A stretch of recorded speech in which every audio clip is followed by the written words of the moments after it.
dead and alive. Get that dead alive. Making sure that you know because this is forever. You don't like that? You don't like NBA basketball. And there will be no surrender.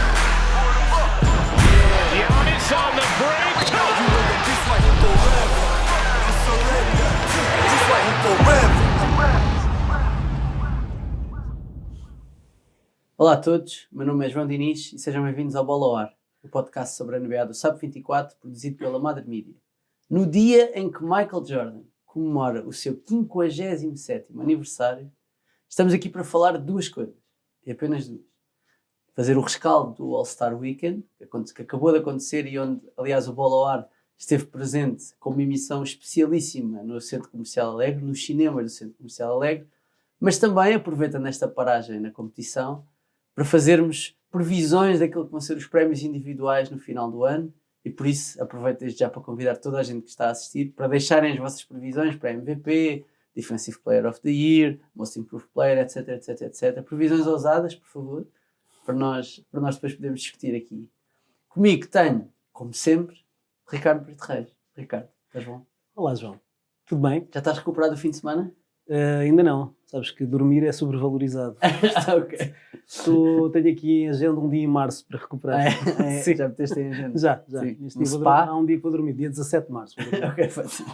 Para além do Ricardo, temos também connosco o Rui Silva, que já participou num episódio, mas apenas por telefone, foi o episódio de homenagem ao Kobe. O Rui, que... Nós validámos a sua participação, foi porreira, e achámos que devíamos tê-lo aqui. Sim. Um casting telefónico. Que viu o último jogo do Kobe Bryant ao vivo. Sacana. Isso. É isso mesmo. E estava no Staples Center no último jogo que o Kobe foi ver ao Staples Center também. Também? O jogo do Luka Doncic. Estava a ver também. Passas a vida em Los Angeles, é isso que estás a dizer? Calhou. As últimas duas vezes foram essas. Calhou. Essa semana estava em Los Angeles, era terça-feira, estava em Los Angeles. Passagem de ano. Fui lá ver um copo e tal. Sim. Muito bem. Bom, se calhar vamos começar por falar do All-Star Game. Teve muitas alterações este ano. Uma delas, inclusivamente, tem a ver com o Kobe Bryant, que passou a ser, a dar nome, vamos dizer assim, ao prémio de MVP. Mas já vamos falar do jogo. Antes de falar do jogo, se calhar vamos falar um bocadinho antes dos concursos, dos 3 concursos que existiram no sábado. O primeiro foi o concurso de Skills, que foi vencido pelo Bam Adebayo.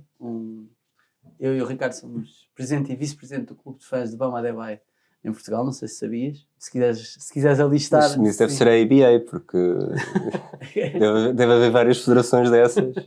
Não, mas nós temos certificado em Portugal. Ok. Se quiseres melhor. Se quiseres entrar para o clube de fãs, é preciso pagar a joia. Pagas uma joia. Eu por acaso sou tesoureiro também do clube de fãs, para além do vice-presidente. O que é que vocês viram a prestação do Bam Adebayo? Que estava a competir contra o Sabonis, curiosamente, na final. 2 bigs a competir. Eu acho que para os outros que foram eliminados, a presença do Sabonis na final já devia ser suficiente para eles pedirem um load management durante um mês, porque é uma vergonha, não é? Enfim. Sim. Para além do... Tu viste Vi. Vi, o que é que achaste? Não és muito fã dos skills, não é? Não sou. Mas és mais dos afundantes e dos 3 pontos. Eu prefiro os triplos, sinceramente. Os 3 pontos. Sim. Então... Acho que ao longo dos anos é aquele que tem mantido a sua coerência e mal por mal já sabemos o que é que vai ser e acaba por ser ou fazes ou não fazes. Este ano acrescentaram aqueles 2 lançamentos, não sei o que é que vocês acham sobre isso. Acho que não estragou. Aliás, se estragou foi por pensar, então, mas toda a distância, todo o perímetro, o diâmetro podia ser esse, porque eles quando lançam do suposto mais longe, parece que já é perto para os parâmetros atuais da NBA. Portanto, se calhar todos os outros deviam ser à mesma distância. Depois os outros são quase lances livres. Mas ficaste surpreendido com a vitória do Buddy Hield ou não?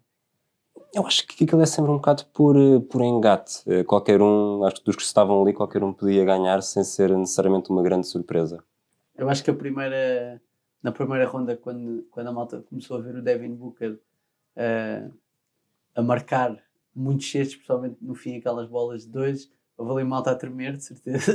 A pensar, tu me digas que este gajo nem era para fazer parte disto, há uma semana era para fazer parte disto. A NBA até, ontem no Twitter, no post que fez para o pessoal escolher o MVP com uma hashtag, ainda publicou uma imagem onde estava o Damian Lillard em vez de Devin Booker. Portanto, a própria NBA parece um bocado surpreendida pelo facto de Devin Booker ter estado por ali. Mas é o que o Rui diz. Historicamente, o concurso de 3 pontos é sempre o que tem o melhor cartaz, porque não é... Eu acho que os jogadores para o concurso de afundanços começaram a achar que podia ser desprestigiante chegar lá e perder um concurso de afundanços. E por isso é que deixámos de ter as grandes estrelas a ir ao concurso de afundanços. Ninguém hoje em dia ousa dizer que LeBron poderá ir ao concurso de afundantes, quer dizer, mas os melhores triplistas vão ao concurso de 3 pontos. E mesmo quando perdem o concurso, voltam a repetir, têm novas aparições, mas de facto acho que os 2 lançamentos vêm um bocadinho ao encontro daquilo que é o jogo atual, não é? Cada vez mais os jogadores se vão afastando do cesto, mas acho que era difícil fazer os 25 lançamentos, ou os 27 dali, porque aquilo de facto é cansativo. Aquele gesto de lançamento, ainda por cima tão rápido, durante 1 minuto e 10 neste caso, é muito cansativo, mas eu aposto que a NBA no próximo ano, depois do Trae Young e do Luka Doncic terem marcado do meio campo, provavelmente ainda vai acrescentar mais um lançamento do meio campo para o pessoal a valer 4 ou 5 pontos. Esses 2 vão ficar ligados para sempre na carreira, não? Já desde a noite do draft. Em tudo. E relativamente aos afundanços, surpreendeu-vos ou não vos surpreendeu? Houve a polémica habitual com o Aaron Gordon, não é? Que diz que foi roubado. Nas redes sociais também se falou. Queres perder tempo a falar sobre isso? Não quero perder muito tempo, porque assim, na verdade, assim, o Derrick Jones Jr. é monstruoso, portanto, não acho que tenha sido um roubo ou que tenha ficado mal entregue. Eu acho que as votações não são coerentes. O afundanço do Dwight Howard, que estamos a ver aqui com a capa de Super-Homem, acho que recebeu um 49, não é? E o último do Aaron Gordon recebeu um 47, o que não me parece fazer muito sentido, embora o pessoal diga que ele saltou por cima do Taco Fall e ele ia arrancando a cabeça do Taco Fall, não é? Na verdade, acho que o Taco Fall entrou para o protocolo de concussão depois do concurso de afundanço. Mas o Derrick Jones Jr. fez quase todos à primeira. Eu acho que ele não teve que repetir. O primeiro não fez à primeira. O primeiro, exatamente. Portanto, fez praticamente todos à primeira. E em anos anteriores eu acho que ficou ali subentendido que afundanços que não fossem à primeira não teriam 50. Este ano houve vários que não sendo feitos à primeira tiveram 50. Derrick Jones Jr. faz sempre afundanços poderosos, mas também faz afundanços todos muito parecidos. Sim. A passar a bola por baixo das pernas, pelo meio das pernas e a afundar. O Aaron Gordon foi mais criativo, fez coisas diferentes. Acho que fez o melhor afundanço, que é aquele que ele faz, o 360, que ainda por cima foi um passo horrível do Markelle Fultz, que não conseguiu à primeira acertar na tabela, né, sequer.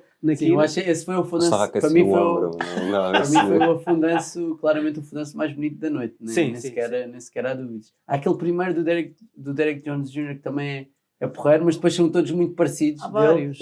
Mas esse do Aaron Gordon... Mesmo do Pat Connaughton, que ele toca na tabela e afunda, esse é de uma dificuldade extrema. White man can jump. Can. Mas não acho que tenha sido injusto. Acho que perde um bocadinho aqui o fulgor, aquela ideia de ele teve tudo 50, portanto merecia ganhar. Está bem, mas na final o último não foi 50. É verdade que os jurados, pelos vistos, queriam fazer novo empate para ir a mais uma ronda, não é? É verdade, imagina, o afundanço do Taco Fall, se ele tivesse feito esse afundanço 2 afundanços antes, provavelmente levava 50. Portanto, já havia uma pressão de não estarem sempre a dar 50. O Derrick Jones Jr. deram 48 e depois lhe deram 47, mas se estivessem numa ordem diferente na primeira ronda, provavelmente dariam 10. Portanto, não há um critério que se perceba claramente. Também por isso eu prefiro os triplos do que os afundanços.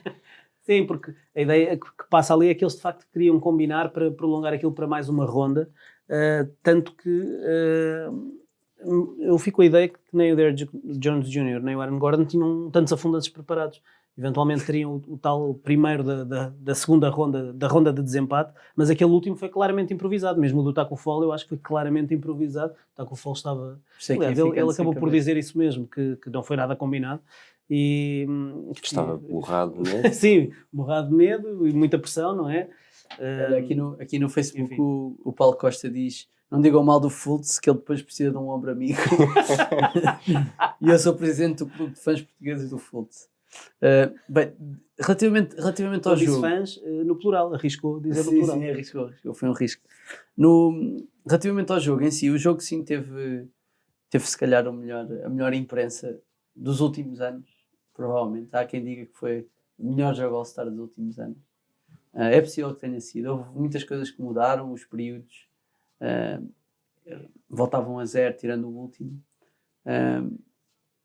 E a verdade é que no último período aquilo começou a ser um bocadinho mais a sério, com os jogadores a reclamarem com os árbitros, a reclamarem uns com os outros, a falharem lançamentos fáceis, a baterem uns nos outros. Parece-me que isso não é mau, isso só pode ser bom. Não sei se os treinadores ficaram muito satisfeitos. Eu estava a ouvir o podcast do Bill Simmons, nós costumamos falar dele aqui às vezes, em que ele estava a dizer que o Nick Nurse fartou-se de usar o Embiid, não sei se era de propósito. E o Vogel também usou muito o Kawhi Leonard. O Vogel usou 30 minutos de Kawhi, tipo, toda a gente achava que o Kawhi ia fazer 3 minutos e sair, afinal não. Por isso, eu acho que havia muito aquela ideia, será que a NBA resolveu este problema do All-Star Game? E a verdade é que quase unanimemente a imprensa considerou sim, resolveu. O jogo passou a ter mais interesse. O que é que vocês acharam? Vocês concordam com isto ou nem por isso? Gostaste de ver o jogo, tu que não és fã e eras um dos críticos precisamente do formato antigo e etc, que as pessoas não defendiam e isso? Sim, não tanto do formato, da postura dos jogadores nos anos mais recentes. Acaba por funcionar, correu tudo bem. O jogo tinha coisas para correr mal, se houvesse ali uma grande disparidade entre as duas equipas à entrada do último quarto, podia correr mal. Mas correu bem. Obviamente parece-me que terá havido ali algum acordo entre as duas equipas para cada uma delas ganhar um dos 2 primeiros quartos. No terceiro já se jogava um bocadinho mais a sério e viu-se que se começou a jogar bastante mais a sério. Até terminou empatado, foi incrível, com aquele alley-oop do Trae Young para o Rudy Gobert.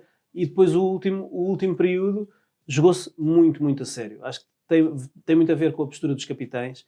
O Giannis, porque é assim, ponto final. O LeBron, por todo o peso que traz depois da história do Kobe, por tudo, ele que em anos anteriores levava o All-Star também na brincadeira, um bocadinho, este ano levou aquilo completamente a sério, e isso acaba por comprometer toda a gente que está ali. Agora, a NBA também já disse que isto foi uma experiência de 1 ano e que não sabe se vai adotar isto para o futuro. É difícil agora vir dizer que não vai adotar isto para o futuro, porque de facto foi um sucesso. Mas para o ano vamos ter expectativas elevadíssimas em relação ao jogo e pode ser um completo tiro ao lado. Este ano funcionou muito bem, é uma experiência que já existe no Big Three, não é? na liga do Ice Cube, e que por norma acaba com lances livres os jogos, portanto não foi uma surpresa que tenha acabado com lances livres. Havia muita gente que dizia que a única regra que devia mudar era que não podia acabar com lance livre, porque de facto seria incrível aquele lançamento do LeBron quase no meio campo, se tem entrado, tinha sido uma invasão de campo. Mas sim, pelo menos reconquistou os adeptos para o jogo All-Star, não tenho dúvidas nenhumas, e ganhou o respeito dos jogadores. A maior parte dos jogadores foi para as redes sociais dizer que gostou muito do novo formato. Mesmo jogadores que passaram alguma vergonha, como o Kemba Walker e o James Harden, que foram os que tinham o alvo na testa ali no último período, havia trocas defensivas e eram sempre os jogadores atacados. O James Harden veio dizer que adorou, e muita gente veio dizer que ele até defendeu um bocadinho, ou que parece que defendeu um bocadinho, mas houve porrada no jogo, os jogadores bateram uns nos outros, e eu acho que deste jogo vão sair algumas antipatias dos jogadores que vão ser transportadas se calhar para a fase regular e para os playoffs. E, portanto, eu gosto desse tipo de coisas, desse tipo de picardias, e, portanto, compro. E um dos jogadores menos divertidos de sempre, que é o Kawhi Leonard, acabou por ser o MVP da partida, o MVP Kobe Bryant. Que é poético, porque um jogador que partilhava o mesmo piloto que o Kobe Bryant acaba por ser o que vence o troféu de MVP Kobe Bryant. Não chegou a bater o recorde de triplos do Paul George, né? Ficou com 8 só. Igualou o recorde de triplos numa parte. De quem? Do Russell Westbrook, exatamente. Mas eu acho que o jogo foi... A última imagem é que fica, e realmente a última imagem foi emocionante de saber. Eu sei que nem toda a gente me acompanha neste gosto, mas faz lembrar o baseball, em que o último lançamento, até o último lançamento qualquer coisa pode acontecer. E ali no basquetebol sabíamos, neste formato, sabíamos que o último, que ia acabar com o lançamento. Não ia acabar com o relógio, não ia acabar de outra forma qualquer. Acho que o primeiro período e o segundo houve ali um bocado de aquela bandalheira normal. A partir do terceiro, como disseste, equilibrou, estavam com 11 pontos de diferença, mas até pareceu que a equipa do Giannis disse, ok, agora aproximem-se, e a partir do momento em que estivermos empatados, vamos a sério. E acho que eles estiveram empatados a 146, e a partir daí percebe-se claramente que é ali um vê-se tavias e tudo vale, e se temia também que, ok, são só 24 pontos a equipa que está a ganhar, que entra a ganhar para o último período, só tem de marcar 24 pontos, pode ser curto, mas não, acho que foram 42 minutos, talvez com os descontos de tempo. A única coisa que eu não gostei muito é que não houve nenhuma substituição. Mas não, os cinco que entraram, ou seja, eu acho que eram dos dois lados. Houve substituição, houve substituições, houve ali uma altura, a equipa a Team LeBron, que até estava atrás à entrada para o último quarto, começou com Russell Westbrook, com 3 bases, Russell Westbrook, Chris Paul e o Simmons, okay. E depois a meio entraram ali a cavalaria, entraram os pesos pesados. Cavalaria. Sim, mas é curioso. Eu via a estatística, apesar da estatística não valer nada neste tipo de jogos, o último período teve uma eficácia de lançamento combinada de 36%. Pois, uma quebra de 20%. E nos outros foi 50%, não foi? Isto significa que... Sim. Bom, mas eu acho que é claramente para repetir. Acho que voltou a reavivar o interesse e portanto é uma aposta claramente ganha da NBA. Que este seria sempre um All-Star emotivo, não é? Até porque as equipas entraram com o número do Kobe e o número da Gianna, da filha do Kobe, mas ainda assim acho que correu tudo bem. Era o que estás a dizer, correu tudo bem. Foi tipo, melhor era impossível. Funcionou bem. Jogador de Chicago, um jogador nascido em Chicago, a marcar o sexto decisivo, a falhar o primeiro lançamento livre só para criar mais suspense. Para criar suspense, quer dizer, acho que foi hollywoodesco. Exatamente, acabou por correr tudo bem. Mas eu acho que a NBA não vai replicar este modelo para anos futuros. Pelo menos o modelo com os 24 pontos.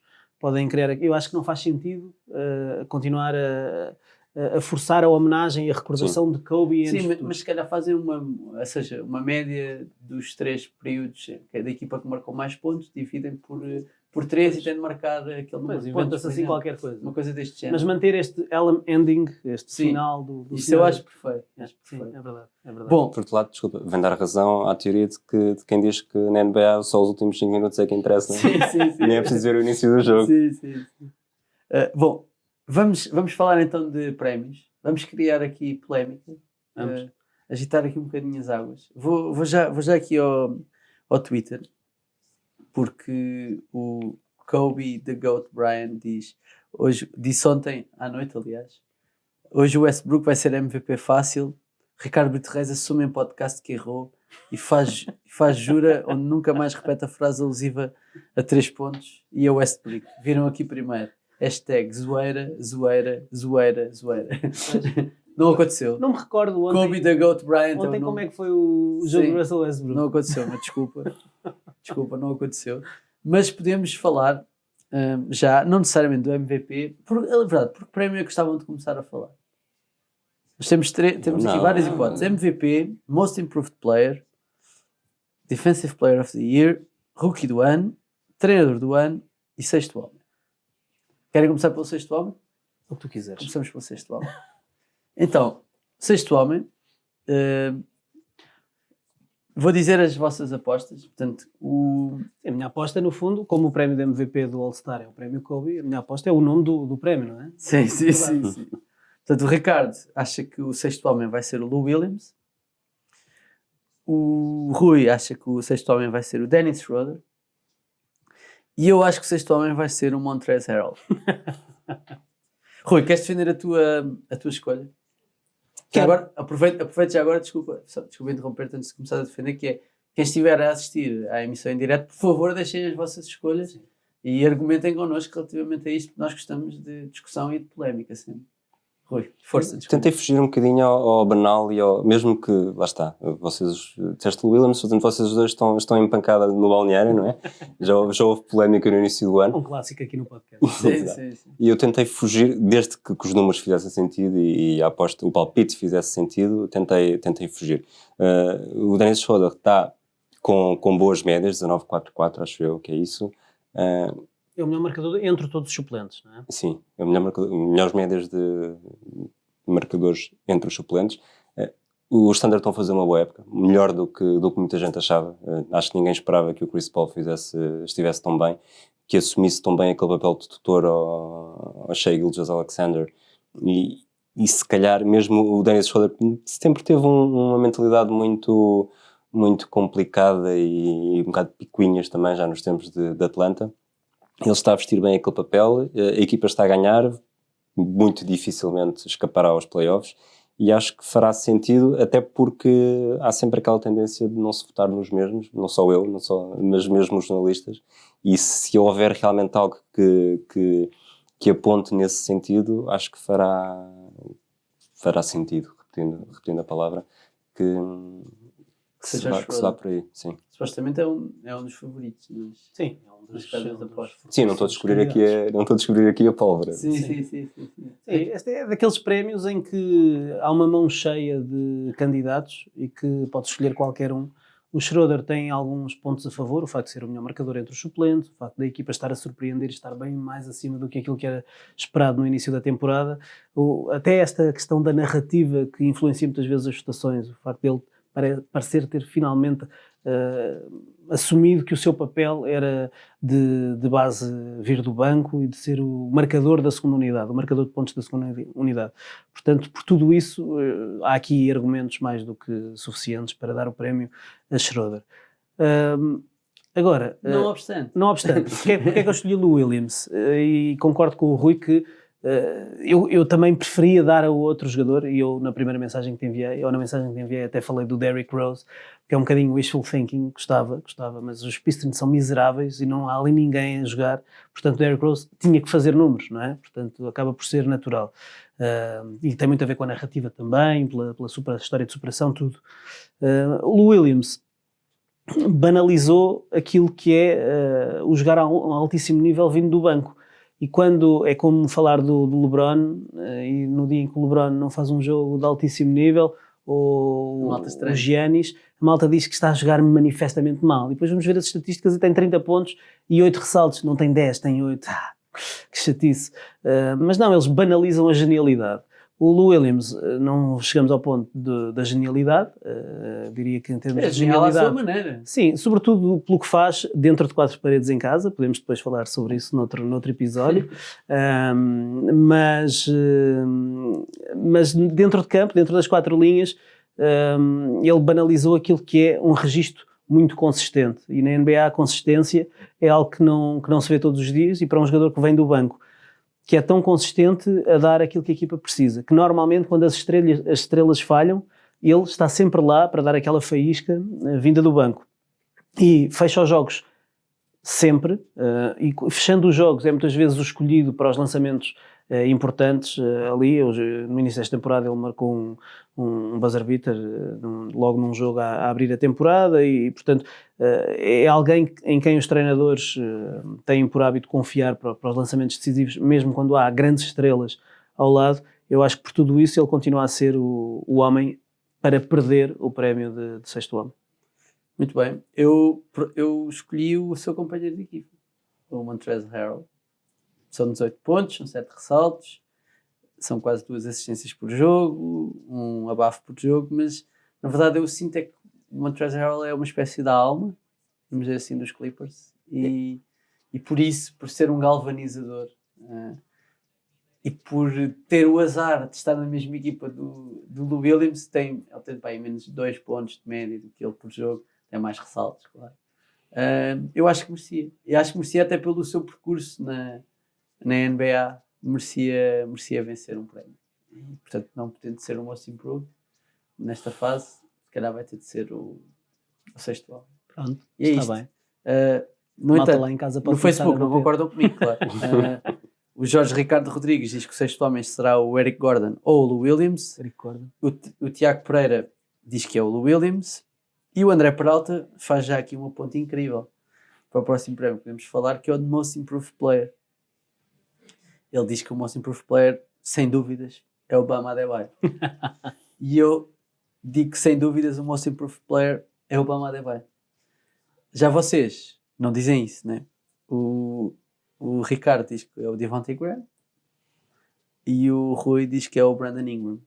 Rui, queres defender o Brandon Ingram? Sim, primeiro com uma manifestação de interesses, declaração de interesses logo prévia, e que é desde 2007 que um jogador de segundo ano não vence o prémio de Most Improved Player. Foi o Monte Ellis. Portanto, é a previsão ousada da tua parte. Não, neste caso da minha, do Devontae Graham. Sim, desculpa. Sim. Do século XXI, só o Gilbert Arenas em 2003 e o Monte Ellis em 2007, jogavam os dois nos Warriors, é que venceram o prémio de Most Improved Player na segunda temporada na NBA. E eu, à partida, excluí o Devontae Graham, excluí o Luka Doncic, excluí o Trae Young, e fui buscar o Brandon Ingram também por estar a fazer aquilo que muita gente esperava dele. Não está necessariamente a jogar mais tempo do que jogava nos Lakers, portanto a melhoria de números é bastante líquida. Eu tenho aqui, subiu de 18 para quase 25 pontos, subiu nos desarmes, nos roubos, nas assistências, nos ressaltos, subiu 19 pontos percentuais na linha de lance livre, portanto está a lançar 86%, e de triplo 7%. Passou para 40%. Está a lançar mais triplos, está a lançar, portanto, não só está a lançar melhor, como está a lançar mais. Baixou um bocadinho desde a estreia do Zion, passou para médias de 21, e é provável que agora se mantenha ali, ou ainda deixa um pouco mais, mas não deixa de ser uma evolução bastante positiva para uma equipa que provavelmente se estivesse a 100% desde o início também teria um bom impacto, e aí acho que o peso do Brandon Ingram seria valorizado dessa forma. Ricardo, defende lá o Devontae Graham. Defende o indefensável. Não, sabes que este é dos prémios mais interessantes e é daqueles que eu tenho sempre mais interesse em perceber quem é que recebe. É verdade que é um número historicamente muito ligado a números e à subida de números de um ano para o outro.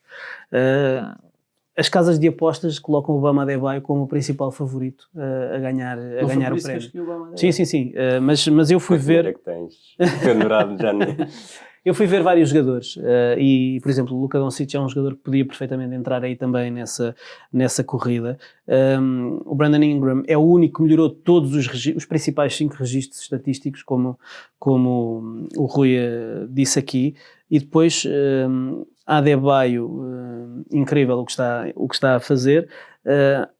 Mas há 2 jogadores que ainda estão a ter um registro melhor. Um, o Devontae Graham, que eu já vou falar, e outro, o Shai Gilgeous-Alexander, que também está a fazer uma época incrível, que tem um aumento de número de pontos de 9 pontos por jogo. É verdade que o papel é completamente diferente do que ele tinha nos Clippers, no passado, e portanto os minutos também são muito diferentes, mas ele está a marcar 20 pontos por jogo praticamente, numa equipa que supostamente não ia aos playoffs e que a partir daquilo tudo ia reconstruir, e que afinal está na luta pelos 4 primeiros lugares, porque neste momento ainda podem estar na luta pelos 4 primeiros lugares do Oeste, o que é completamente impensável. É verdade que é Chris Paul quem toma as decisões no clutch, e no clutch eles têm estado incríveis. É verdade que Dennis Schroeder vem do banco e dá aquele contributo importantíssimo, mas Shai Gilgeous-Alexander acaba por ser, se calhar, ali a cara para o futuro daquele franchise, porque o Chris Paul não vai ficar por lá certamente muito mais tempo, com o Chris Paul como mentor e com a oportunidade e os minutos de poder mostrar todo o seu talento e toda a sua capacidade, o Gilgeous-Alexander está a fazer uma grande temporada e podia ser favorito, e é um dos candidatos certamente. Eu escolhi o Devontae Graham. É verdade que é segundo ano, o salto dele é incrível, ele tem uma subida de 13 pontos em comparação ao ano passado. No ano passado tinha uma média abaixo de 5 pontos por jogo, este ano são mais de 18 de média, mas também é verdade que no ano passado ele fez muito pouco, jogou pouco, andava muito na G-League. Ele era o terceiro base da rotação dos Hornets, atrás do Kemba Walker e do Tony Parker. E é curioso que ele conseguiu ir buscar coisas muito boas dos dois. Do Kemba Walker foi buscar aquela capacidade de lançar a partir do drible após saídas de bloqueios diretos, e do Tony Parker a capacidade de penetração, sem medo de ir lá dentro à zona onde são andam os gigantes, muitas vezes procurando o contacto para ir acabar em áreas mais próximas de vocês. Não podemos esquecer que o Devontae Graham, sendo jogador de segundo ano, chegou a ser falado eventualmente para ir ao All-Star. É verdade que está na Conferência Este, mas chegou a ser falado como uma das possibilidades para ir ao All-Star. o que é incrível. Tal como o Pascal Siakam no ano passado, a evolução dele não é só de números, vemos também uma evolução clara no estilo de jogo, no tipo de jogo, e eu escolho o Devontae Graham porque ele está a obrigar os Charlotte Hornets a repensarem aquilo que era toda a sua postura em relação à equipa e em relação ao futuro. Eles deram aquele contrato miserável ao Terry Rozier e foram buscá-lo a Boston para felicidade talvez do Rui, não sei. E acabam por colocar o Terry Rozier como a cara da franchise, e hoje em dia Terry Rozier está a jogar mais a 2 do que a 1. Portanto, eles fazem bem esse papel de poderem ser combo guards, sim. E o Devontae Graham já fazia isso na Universidade de Kansas com o Bill Self, jogava com o Frank Mason, jogavam com 2 bases, portanto, adapta-se perfeitamente a este sistema dos Hornets, mas começa a ser o base principal, e começa a ser, e já é o melhor marcador da equipa, e já é o homem clutch que decide, que tem a bola na mão para os lançamentos decisivos. Aliás, fez um buzzer beater incrível em pleno Madison Square Garden.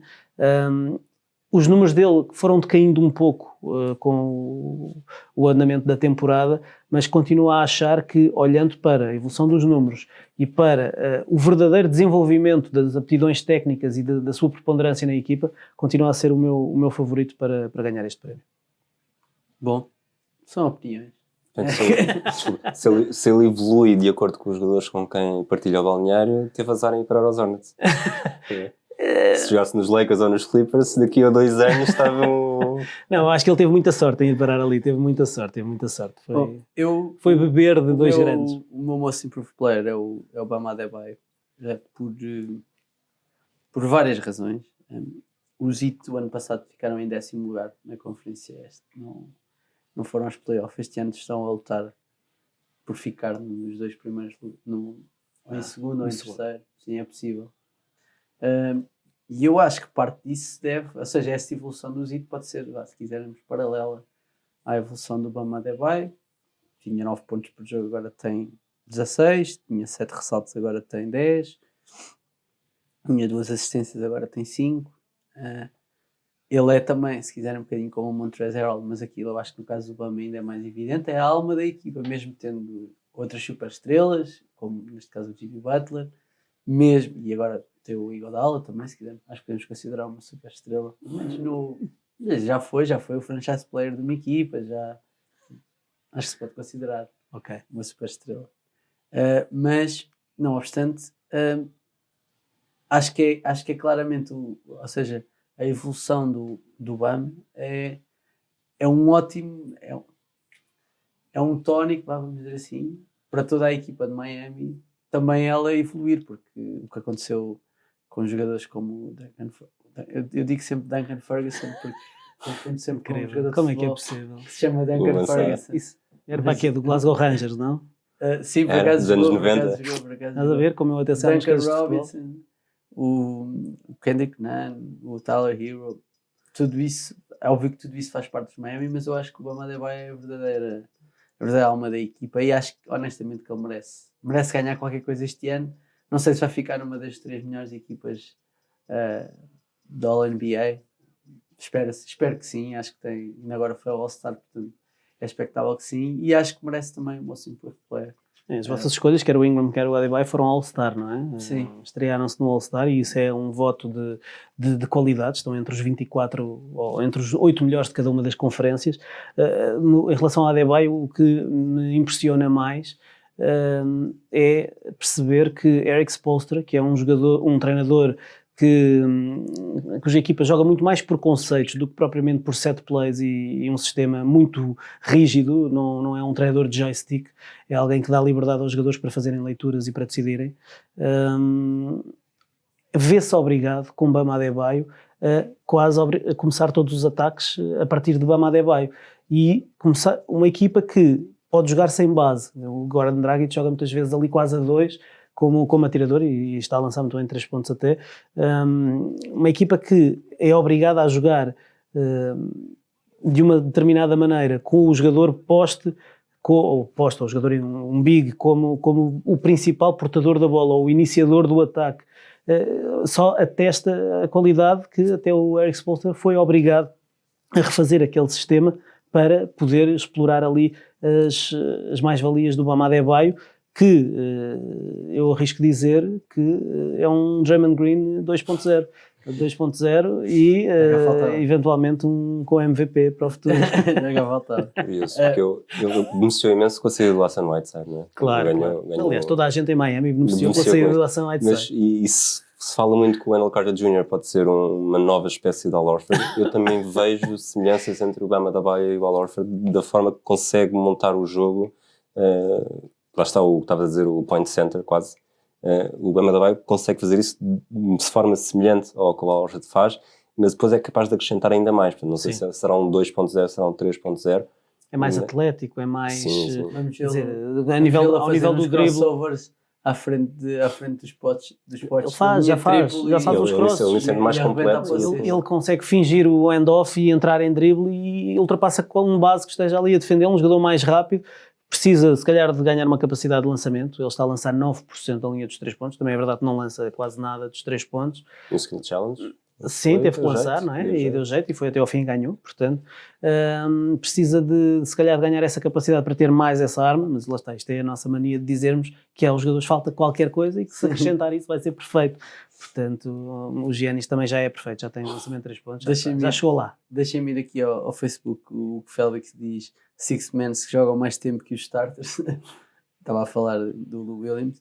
E te pergunta se ninguém considera o Luka para o Most Improved Player, tem mais 1.7 ressaltos, 2.7 assistências e 7.7 pontos nos mesmos minutos. Já falámos sobre isso aqui há bocado.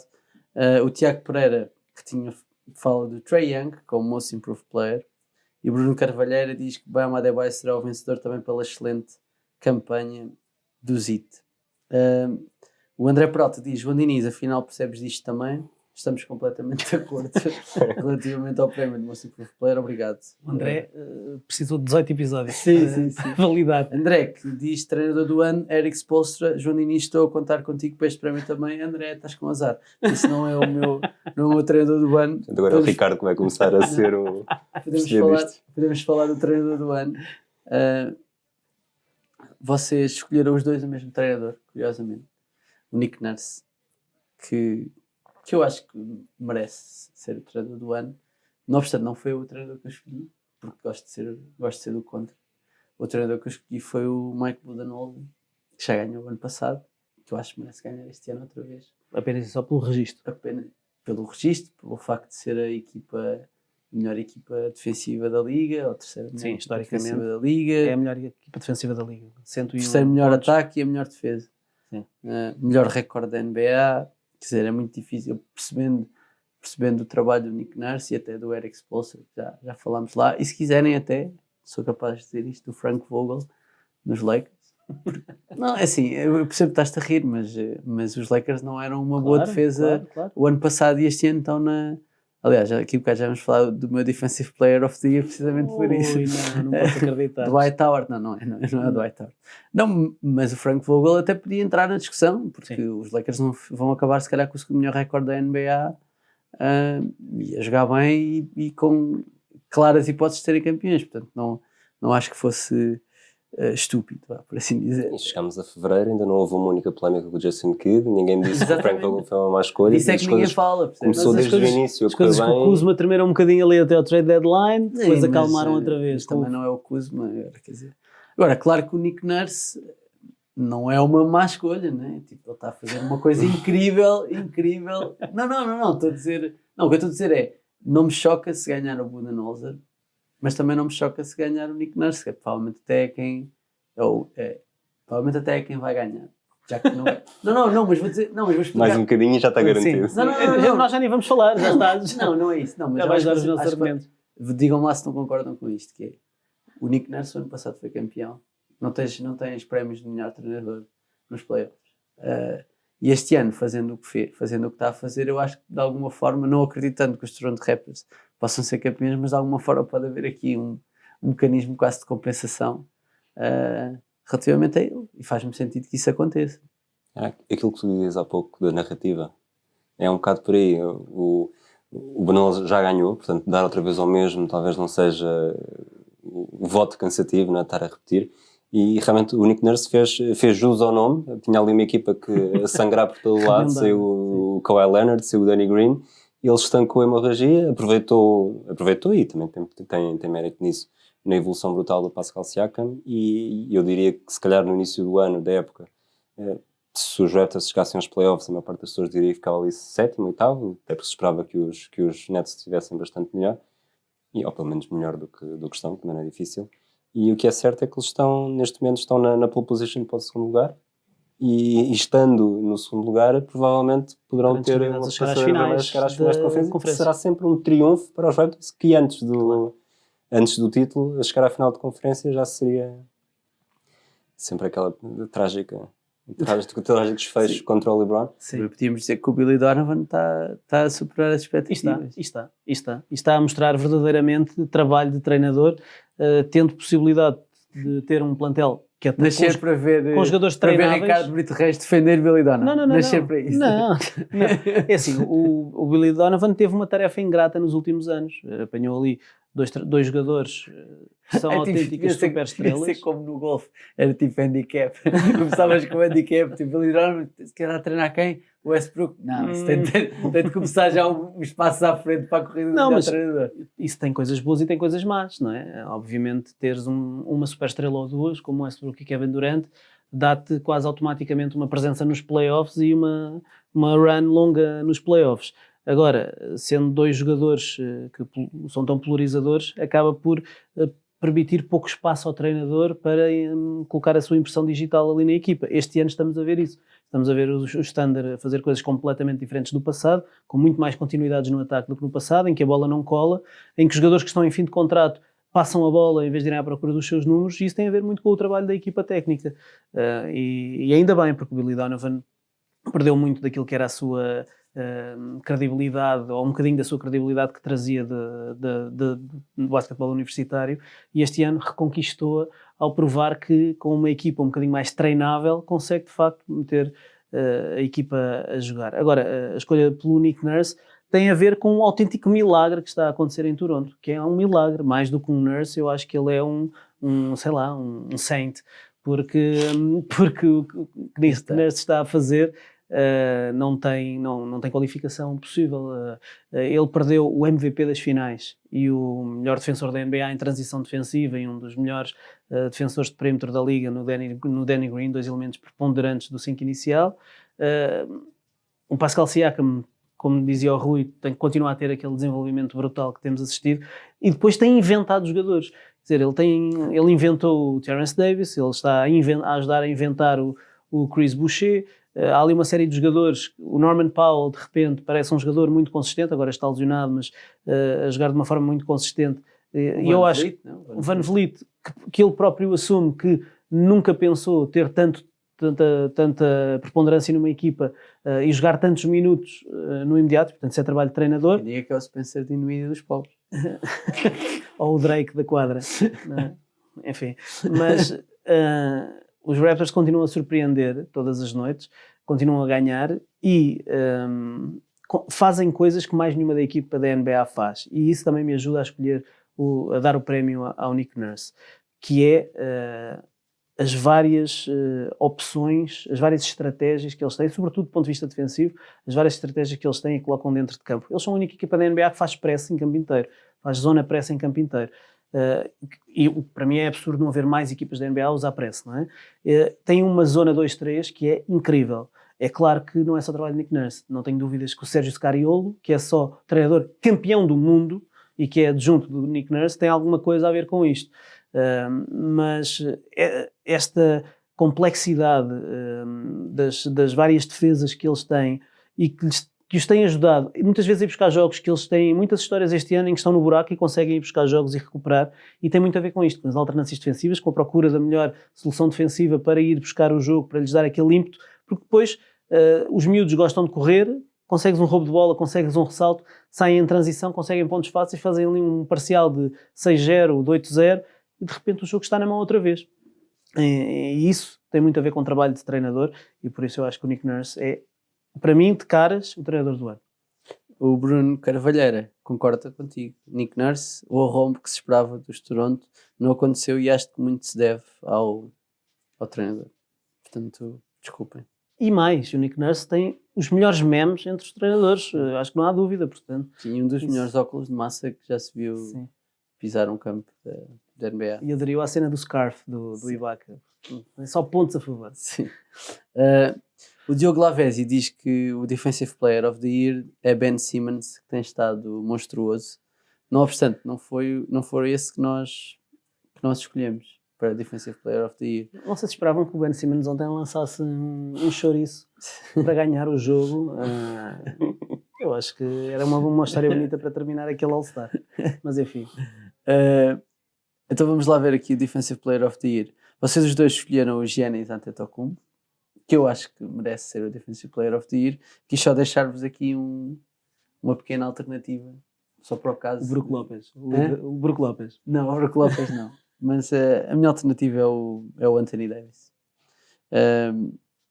Os Lakers são a quinta melhor defesa da NBA. Acho que se pode dizer que são uma das surpresas defensivas do ano. O Anthony Davis é terceiro em blocos por jogo, 14º em roubos de bola por jogo, 19º em ressaltos por jogo, sendo que aqui assim, ele com certeza consegue ganhar mais do que 9 ressaltos por jogo, mas tendo o Dwight Howard, tendo o próprio LeBron, há ali mais jogadores para ganhar ressaltos, portanto ninguém tem dúvidas que o Anthony Davis, se quisesse, ganhava 15 ressaltos por jogo. Não desvaloriza assim muito o facto de ele ser só o 19º com a melhor média de ressaltos. Mas acho que se quiserem, seria um prémio para premiar a defesa dos Lakers, por assim dizer, que é uma surpresa. Não obstante, os Milwaukee Bucks são a melhor equipa a defender a NBA, os Giannis. Já há poucas palavras para descrever os Giannis. E eu, tal como vocês, e daqui a bocado já vamos falar do prémio da MVP, também anseio pelo dia em que se volta a ver o MVP ser também o Defensive Player of the Year, e acho que este pode ser o ano, e seria muito justo. Querem argumentar, quer dizer, não sei se há muito argumento para os Giannis neste momento, mas há o mais argumento possível a dar, mas por favor, sinta-se à vontade. Trago uma estatística, os Bucks têm a melhor... ou seja, os adversários dos Bucks têm a pior porcentagem de lançamento de 2. Eu acho que isto também influencia muito quem é que lá está. Eu sei que há um mês e meio, eram os Utah Jazz, e aí percebe-se claramente que há um nome óbvio, que é o Rudy Gobert, que mete medo. Sim, e começa a lançar mais longe. Nos Bucks, acho que o mérito é mais dividido, mas é mais um ingrediente para o sucesso e para a capacidade do Giannis, que se começarmos a analisar percentualmente e quão mais difícil é melhorar a partir dos 27, 30, 32 pontos, provavelmente até poderia ser Most Improved Player, não é? O ridículo que seria um MVP de ser Most Improved Player, mas pelo menos no início da temporada estava com progressões em várias estatísticas bastante boas. Sim, ele todos os anos, este ano não, mas todos os anos tem melhorado os 5 principais itens estatísticos, o que é incrível. Este ano não está a melhorar nos 5, mas está a melhorar alguns deles, e portanto se foi MVP no ano passado e está a melhorar este ano em relação ao MVP, acho que ajuda logo a arrumar a conversa. Em relação ao Defensive Player of the Year, queria trazer mais um número também, e que tem a ver com o facto de, desde que foi introduzida a mudança de relógio passar para 14 segundos após ressalto ofensivo, e isso aumentou o número de posses de bola por jogo, obviamente, não tínhamos uma equipa a sofrer tão poucos pontos em 100 posses de bola como os Bucks este ano. Eles estão a chegar ao nível dos Warriors de há 5 anos e dos Spurs de há 6 anos, que são duas das melhores equipas defensivas da última década, com 14 segundos após ressalto ofensivo, o que é verdadeiramente notável. Concordo com o Rui, ali é um bocadinho por comitê, não vemos tanto. Por exemplo, Brook Lopes acho que está também no top 3 dos desarmes de lançamento, e ninguém pensa no Brook Lopes como um extraordinário defensor. Lá está, são números, como o Hassan Whiteside também, aliás, o Hassan Whiteside é o líder dos desarmes de lançamento, e obviamente o Hassan Whiteside como defensor é o que é defensor na globalidade, porque defensor não é só fazer desarmes de lançamento, que eu acho que é muitas vezes o erro que muita gente faz, sim, mas eu também acho que representa, é tudo, é desde o intimidar, é desde a ajuda do lado fraco, é desde a defesa do pick and roll, quer dizer, há uma série de coisas que devem ajudar a perceber isso, e que não são tangíveis e que não se medem, não é? O Giannis faz tudo bem. Defensivamente é uma besta, intimida, tem números, contagia os colegas, tem aquela envergadura de 2,24 m que ele, aliás, ontem para defender a última posse de bola foi ele que foi lá para a frente do Chris Paul para abrir aqueles braços enormes e para criar ali aquele ruído visual todo à frente do Chris Paul. E depois é a mentalidade. É aquilo que o distancia de todos os outros jogadores da NBA. É perceber que, seja contra os Clippers, seja contra os Atlanta Hawks, não há nenhuma posse de bola em que o Giannis não esteja com aquela mini mug ali, com vontade de partir o gajo que tem à frente ao meio. E isso no meio campo defensivo tem influência, porque vem muito da cabeça também, e o Giannis, para além dos números, acrescenta isso tudo e contagia os colegas, e tudo junto resulta na melhor defesa da NBA. Vamos se calhar acelerar aqui um bocadinho, já estamos a ficar sem tempo. Desculpa da minha parte, Não, não faz já mal, me estavas a não faz lançar mal. o olhar da serpente. Não faz mal. O que Félix diz sugere o Anthony Davis como Defensive Player of the Year. O Tiago Pereira diz Rudy Gobert. A Marie Benichou diz claro, só pode ser o Giannis, não há outra opção. E o João Pimentel sugere o Gobert e diz o Giannis para MVP, só para o grego não levar os prémios todos para casa. Antes de irmos ao prémio da MVP, faltam-nos dois, é o Rookie do ano e o MVP. Exatamente. O Rookie do ano, vocês escolheram o Ja Morant. Eu escolhi o Zion Williamson. Por uma única razão. Seria necessário acontecer uma coisa para o Zion Williamson ser o Rookie do ano. Que basicamente é os Pelicans irem aos playoffs e os Grizzlies não irem aos playoffs. Só isso? Para mim, eu acho que se isso acontecesse é muito difícil. Percebendo a questão do jogo, eu percebo isso tudo. Eu percebo que não jogou jogos suficientes. Eu compreendo isso tudo. Agora, um jogador que entra numa equipa que era tipo 15ª ou 14ª na Conferência Oeste e consegue, com o seu impacto, levar a equipa ao 8º lugar dos playoffs e tirar de lá a equipa do tipo que supostamente estava a competir por ele, por Rookie do ano, pá, fica complicado. Moralmente, estou a dizer moralmente. Eu percebo toda a componente estatística e não jogou jogos, eu compreendo isso tudo, mas é difícil. Eu acho que os Pelicans começaram a melhorar ainda antes do Zion voltar. E não tenho bem a certeza qual é que era o atraso para o 8º lugar quando o Zion regressou, mas tenho a ideia que nestes jogos também não melhorou significativamente, não é? Melhorou um bocadinho, talvez. Sim. Não acho que seja suficiente, mesmo que cheguem Mesmo que lá, aconteçam... Se isso acontecer para vocês... Se o Já se lesionar e não jogar mais, não jogar o último mês e meio da temporada, acredito que pode surgir a narrativa crescente. Sim, a última imagem que fica. É a última imagem que fica. É como o jogo do All-Star. Já ninguém se lembra que os 2 primeiros períodos foram maus. Foram mais àquilo Sim, mas não vos choca de repente o Zion começar a fazer 25 pontos por jogo, acabar o ano com 25 pontos por jogo, ir aos playoffs, mesmo que jogue só 30 jogos, e pronto, não interessa. Se não é chocante, não. É o esperado. O que é que esperavas de Zion? Está bem, mas de qualquer das formas é preciso alguém fazer. Sim, é o esperado. Tal como já esperava-se que tivesse um impacto, mas não esperavas que os Memphis estivessem na luta pelos playoffs. E dos Pelicans esperavas. Se calhar não é tudo influência do Ja Morant, e não é. Mas o facto do Zion poder, na melhor das hipóteses, se não fizer back-to-backs, fazer 32 ou 33 jogos, para mim, acaba por ter uma influência decisiva. Não vou dizer que temos que olhar para trás e ver que o Rookie do ano com menos jogos foi Pat Ewing com 50, e portanto 50 é a barreira mínima, ou mesmo que digamos que 41, metade da temporada, será o mínimo para se poder eleger um Rookie do ano. O Zion já não vai fazer sequer isso. Ele vai fazer 32, 33 jogos na melhor das hipóteses. Teria que ser uma última imagem em grande, ali, o último mês a fazer uma média de 30 e muitos pontos, por 35 pontos por jogo e 12 ressaltos, sei lá, não sei. Ser uma enormidade para ter um impacto tal a fechar a temporada, que de repente estamos todos a dizer, isto é o melhor rookie desta temporada. É verdade que jogou 1/3 da época, ou um bocadinho mais do que isso, mas é o melhor rookie. Mas não é já o melhor rookie? Ou seja, eu percebo o que é que estás a dizer. Não é já com acento ou não é Já Morant? Foi bem. Vacilar, fizeste-me vacilar. Mas a sério, mas alguém tem dúvidas? Que ele saudável é melhor que ele é o melhor jogador. Não há sombra de dúvida que Zion é o melhor jogador desta classe de rookies. a uma grande distância. É um talento geracional, o Ja Morant não é um talento geracional. Agora, o rookie deste ano é o Ja Morant. Ok, aqui... Eu fiz assim com convicção, estávamos a ter a conversa, quando se diz coisas com convicção as pessoas acreditam e intimida os outros. Não, Foi o mesmo Guilherme- para te intimidar, para não... O Guilherme Martins está Não, meio não, Eu digo ao contrário. O Guilherme Martins está-me a intimidar, mas é ao dizer aqui no Facebook que RJ Barrett ainda vai fazer história na NBA. Vai fazer história, não sei se pelas melhores razões. Mas por acaso, não, estou a brincar, mas eu sou muito time RJ Barrett. Acho só que não está no sítio certo. O Tiago Pereira Fazer diz que o rookie história é do muito ano é lato. Ja Morant.